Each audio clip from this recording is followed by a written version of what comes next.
Hello बच्चों, आज exercise 3.5 के क्वेश्चन नंबर 1 को हम लोग सॉल्व करेंगे।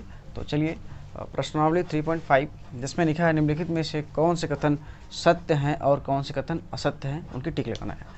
तो इसमें सबसे पहले दिया है यदि कोई संख्या 3 से विभाज्य है तो वह संख्या 9 से भी विभाज्य होगी। तो चलिए एग्जाम्पल के माध्यम से उसको समझते हैं। जैसे हमारे पास है 12 और 15 यानी 12 और 15, ये संख्याएं 3 से विभाज्य है, ये भी 3 से विभाज्य है, लेकिन ये दोनों संख्याएं क्या 9 से विभाज्य नहीं ना।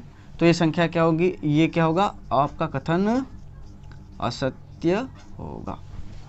सेम ऐसे ही है ऑप्शन बी वाला, यदि एक संख्या 9 से विभाज्य हो तो वह संख्या 3 से भी विभाज्य होगी। तो चलिए इसको भी एग्जाम्पल के माध्यम से समझते हैं। जैसे एग्जाम्पल के रूप में हम लेते हैं आपका 27, उसके बाद आप लेते हैं 18। ये दोनों संख्याएं क्या है, 9 से विभाज्य है, और ये संख्याएं क्या 3 से नहीं विभाज्य है ना, यानी ये कथन क्या होगा, सत्य। इसी तरह सी देखते हैं, एक संख्या 18 से विभाज्य है तो वह संख्या 3 और 6 दोनों से विभाज्य होगी। चलिए इसको हम लोग एग्जाम्पल के माध्यम से समझते हैं।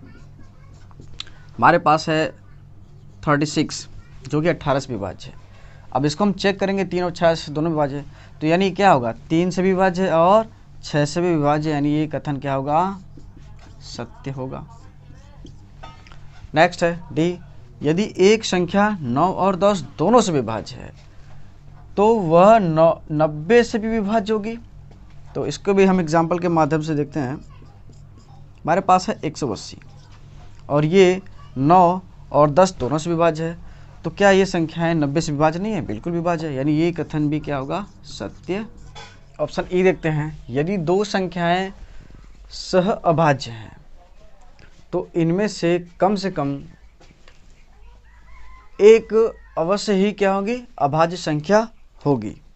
तो अब दो संख्या क्या हो, सह अभाज्य हो। सह अभाज्य का मतलब दो संख्याओं के बीच में उसका गुणनखंड क्या होना चाहिए, 1 होना चाहिए।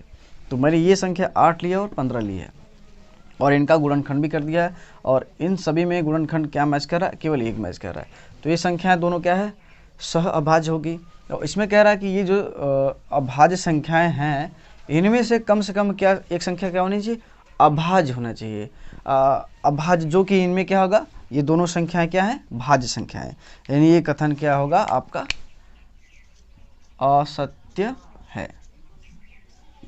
ओके, इसी तरह ऑप्शन एफ कर देते हैं, 4 से विभाज्य सभी संख्याएं 8 से भी विभाज्य होगी। अभी मैंने दो संख्याएं ली है 36 एंड 28, ये संख्याएं 4 से विभाज्य है, लेकिन ये दोनों संख्याएं 8 से विभाज्य नहीं है, इसलिए अतः यह कथन क्या होगा, असत्य होगा। जी को देखते हैं, यदि 8 से विभाज्य संख्याएं 4 से भी विभाज्य होंगी। चलिए इसको हम लोग चेक करते हैं एग्जाम्पल के माध्यम से। 40 और 64 64, ये दोनों संख्याएं क्या है, आपका 8 से विभाज्य है। तो पूछ रहा है क्या कि ये 4 से भी विभाज्य होगी, बिल्कुल ये 4 से विभाज्य है और ये भी 4 से विभाज्य है, यानी ये कथन क्या होगा, आपका सत्य।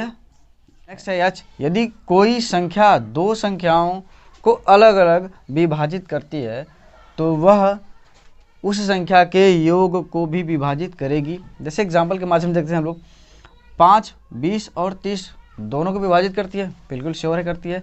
तो 20 और 30 के योग, 20 प्लस 30 के योग यानी 50 को भी विभाजित करेगी, बिल्कुल करेगी, यानी ये कथन क्या होगा, सत्य है। तो बच्चों आई देखते हैं, यदि कोई संख्या दो संख्याओं के योग को पूरी तरह विभाजित करती है तो वह उन दोनों संख्याओं को अलग अलग विभाजित करेगी। तो चलिए इसको हम लोग देखते हैं एक उदाहरण के माध्यम से। जैसे है 7 15 और 20 के योग को विभाजित करेगी, यानी 15 और 20 का योग कितना होगा, आपका 35 होगा, और 35 इसको 35 मतलब 7 से विभाजित होगी, लेकिन 15 और जो 20 है 7 से विभाजित ना 15 होगा ना ही 20 होगा, अतः यह कथन क्या होगा? असत्य होगा।